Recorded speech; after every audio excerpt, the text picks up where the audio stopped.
Passover versus Easter. What if everything you thought you knew about Easter wasn't the full truth? What if what the world celebrates is not what the Most High commanded? Today, we are going to uncover a powerful contrast, not just between two traditions, but between truth and tradition, between obedience and deception.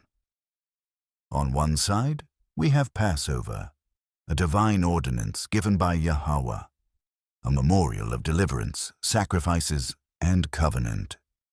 On the other, we have Easter, a widely accepted celebration, but one with roots many have never questioned. This is not about attacking people. This is about revealing the truth. Today, we are going to uncover a truth that has been hidden in plain sight, a contrast between what is holy and appointed and what has been introduced and accepted. One rooted in Scripture, the other rooted in history, many have never questioned. This is not about emotion. This is about truth, because Scripture tells us, "You shall know the truth, and the truth shall make you free." So today, we ask the question, has the world replaced what is holy with something else? Let's uncover the Roman deception. The distinction between Passover, Pesach, and Easter, and the historical reasons for the latter's widespread adoption over the former, are critical for understanding the great apostasy that corrupted the pure faith of Yahawah HaMashiach. This is not a mere theological debate, but a matter of obedience to the divine calendar and the rejection of pagan traditions. First, let us look at the divine institution of Passover, Pesach. The Passover is not a man-made holiday. It is a sacred convocation ordained by Yahawah himself. Its origin is deeply rooted in the deliverance of our Israelite ancestors from bondage in Egypt. The commandment and purpose. Yahawah commanded our people to observe Passover on the 14th day of the first month, Abib, Exodus 12, 1-6. Let's go to Scripture. Exodus 12, 1-6. This is where it begins. The children of Israel are in bondage in Egypt, and Yahawah is about to deliver them. But before judgment falls, he gives instructions. Each household must take a lamb without blemish, kill it, and place blood on the doorposts. Exodus 12, 1-6. Now Yahawah spoke to Moses and Aaron in the land of Egypt, saying, "This month shall be your beginning of months. It shall be the first month of the year to you." Verse 3. Speak to all the congregation of Israel, saying, "On the 10th of this month every man shall take for himself a lamb, according to the house of his father, a lamb for a household. And if the household is too small for the lamb, let him and his neighbor next to his house take it according to the number of the persons. According to each man's need, you shall make your count for the lamb." Verse 5. Your lamb shall be without blemish, a male of the first year. You may take it from the sheep or from the goats. Now you shall keep it until the 14th day of the same month. Then the whole assembly of the congregation of Israel shall kill it at twilight. This is where it begins. The children of Israel are in bondage in Egypt, and Yahawah is about to deliver them. But before judgment falls, he gave instructions. On this day, a lamb without blemish was to be sacrificed, and its blood applied to the doorposts of the homes of the children of Israel. This act of faith protected them from the 10th plague and the death of the firstborn as the destroyer passed over their homes. Exodus 12, 7-14. And they shall take some of the blood and put it on the 2 doorposts and on the lintel of the houses where they eat it. Then they shall eat the flesh on that night. Roasted in fire, with unleavened bread and with bitter herbs they shall eat it. Verse 9. Do not eat it raw, nor boiled at all with water, but roasted in fire, its head with its legs and its entrails. You shall let none of it remains until morning, and what remains of it until morning you shall burn with fire. Verse 11. And thus you shall eat it, with a belt on your waist, your sandals on your feet, and your staff in your hand. So you shall eat it in haste. It is Yahawah's Passover. For I will pass through the land of Egypt on that night, and will strike all the firstborn in the land of Egypt, both man and beast. And against all the gods of Egypt I will execute judgment. I am Yahawah. Now the blood shall be a sign for you on the houses where you are. And when I see the blood, I will pass over you. And the plague shall not be on you to destroy you when I strike the land of Egypt. 14. So this day shall be to you a memorial, and you shall keep it as a feast to Yahawah throughout your generations. You shall keep it as a feast by an everlasting ordinance. It was to be a perpetual ordinance, a memorial of Yahawah's mighty deliverance. Scriptural anchor. And this day shall be unto you for a memorial, and ye shall keep it a feast to Yahawah throughout your generations. Ye shall keep it a feast by an ordinance forever. Exodus 12:14. But this wasn't just a one-time event. Yahuwah commands, This day shall be unto you for a memorial. You shall keep it as a feast forever. Not optional, not symbolic only. It is a perpetual command. Scriptural anchor. On the 14th day of the first month at twilight is Yahawah's Passover. Leviticus 23:5. This is where the name comes from. Passover equals protection through obedience. The Feast of Unleavened Bread. Passover initiates the Feast of Unleavened Bread, which lasts for 7 days, from the 15th to the 21st of Abib. During this time, all leaven, symbolizing sin, is to be removed from our homes, and only unleavened bread, matzah, is to be consumed. Exodus 12:15-20. The first and last days of this feast are high Sabbaths. Scriptural anchor. Exodus 12:15-20. 7 days you shall eat unleavened bread. On the first day you shall remove leaven from your houses. For whoever eats leavened bread from the first day until the 7th day, that person shall be cut off from Israel. Verse 16, On the first day there shall be a holy convocation, and on the 7th day there shall be a holy convocation for you. No manner of work shall be done on them, but that which everyone must eat, that only may be prepared by you. So you shall observe the feast of unleavened bread, for on this same day I will have brought your armies out of the land of Egypt. Therefore you shall observe this day throughout your generations as an everlasting ordinance. Verse 18. In the first month, on the 14th day of the month at evening, you shall eat unleavened bread until the 21st day of the month at evening. For 7 days no leaven shall be found in your houses, since whoever eats what is leavened, that same person shall be cut off from the congregation of Israel, whether he is a stranger or a native of the land. You shall eat nothing leavened. In all your dwellings you shall eat unleavened bread. Passover is also connected to unleavened bread. Leaven represents sin, corruption, and pride.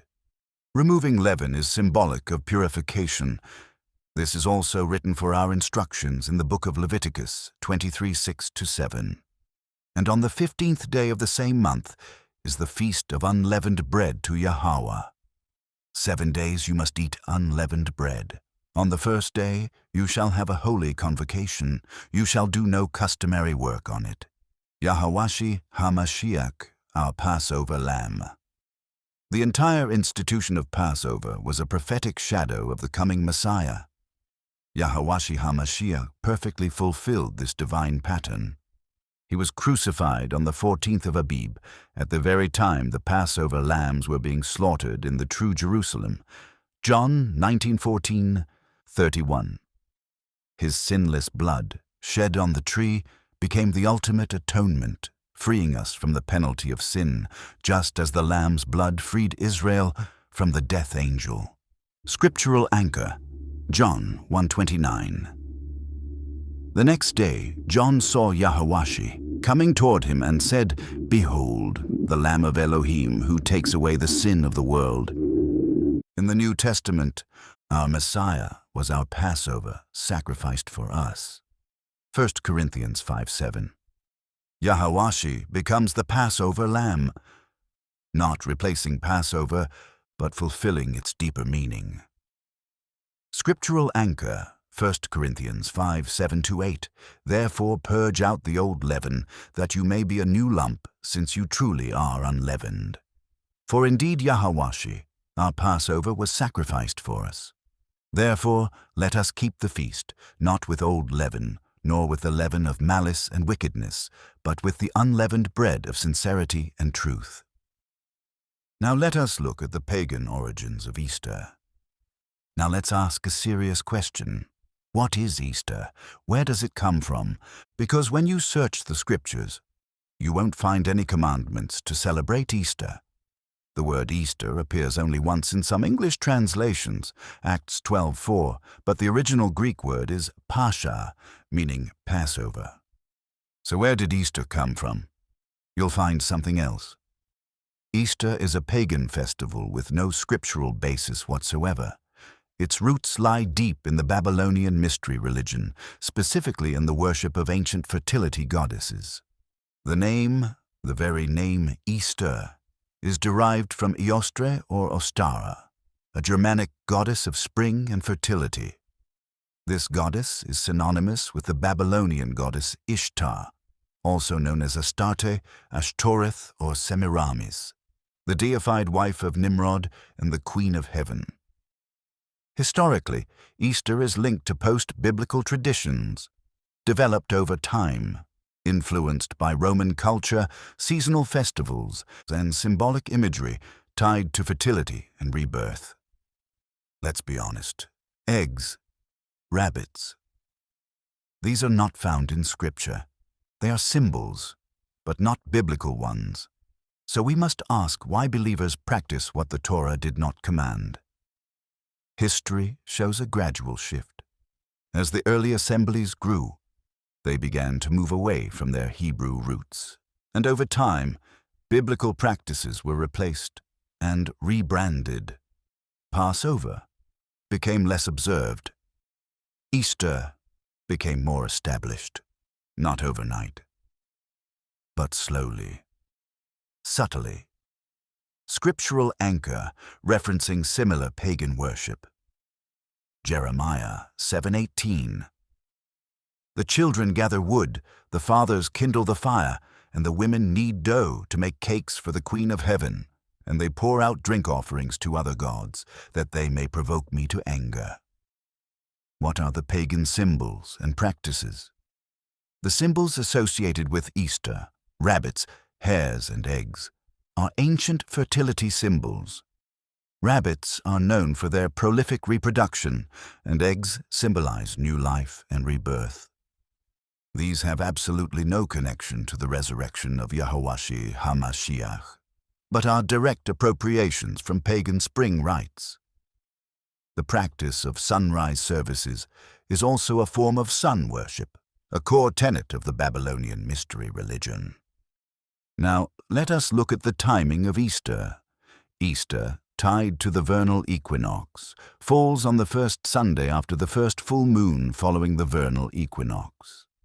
This lunar-solar calculation is entirely based on pagan astronomical observations, designed to align with the ancient spring fertility festivals, not Yahawah's fixed lunar calendar for Passover. This is what Scripture warns us about. You have made the commandment of Elohim of none effect by your tradition. Matthew 15:6. The Roman replacement, how Easter supplanted Passover. The replacement of Passover with Easter was a deliberate and calculated act by the Roman Empire and the nascent Roman Catholic Church to sever Christianity from its Hebraic roots and create a new, distinct religion palatable to pagan converts. This is not about conspiracy. It's about compromise. The desire to de-Judaize. After the Roman-Israelite Wars, 66 to 136 AD, and the destruction of the true Jerusalem in East Africa, The Roman Empire was intensely anti-Israelite. They sought to distance their new state religion from anything associated with the Jews, our Israelite ancestors. Observing Passover, a distinctly Israelite feast, was seen as a problematic link to a people they had demonized and persecuted. So, why does this matter? Because this is not just history. This is about obedience. Emperor Constantine and the Council of Nicaea, 325 AD. This was the pivotal moment. Emperor Constantine, a sun worshipper who claimed conversion, convened the Council of Nicaea.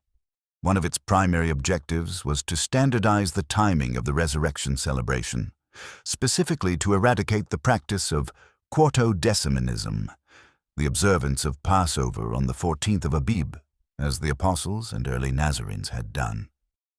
Constantine explicitly stated his intention to separate from the custom of the Jews, whom he called detestable.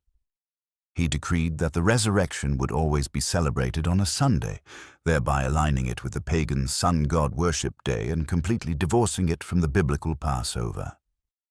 Yahawah didn't ask us to create our own ways to worship him.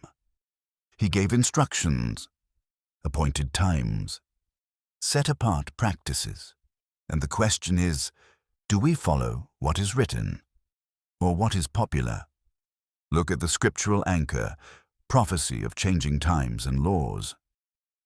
Daniel 7:25. And he shall speak great words against the Most High, and shall wear out the saints of the Most High, and think to change times and laws, and they shall be given into his hand, until a time and times, and the dividing of time. This prophecy of the little horn, changing times and laws, finds a clear fulfillment in the Roman system's alteration of the Yahawah calendar and commandments. The blending of paganism and Christianity. By replacing Passover with Easter, the Roman Church facilitated the mass conversion of pagans. Instead of requiring them to abandon their deeply ingrained fertility rites, the Church simply rebranded them with a Christian veneer. The resurrection of Yahawah, a historical event of immense spiritual significance, was deliberately merged with the pagan spring festival of Ishtar, creating a syncretic holiday that compromised truth for popularity. Let us look at the true resurrection timeline. It is crucial to remember the true timeline of Yahawah's death and resurrection, as it directly refutes the Good Friday to Easter Sunday tradition. Yahawah HaMashiach was crucified on the 14th of Abib, a Wednesday, the preparation day for the Feast of Unleavened Bread. He was placed in the tomb before sunset.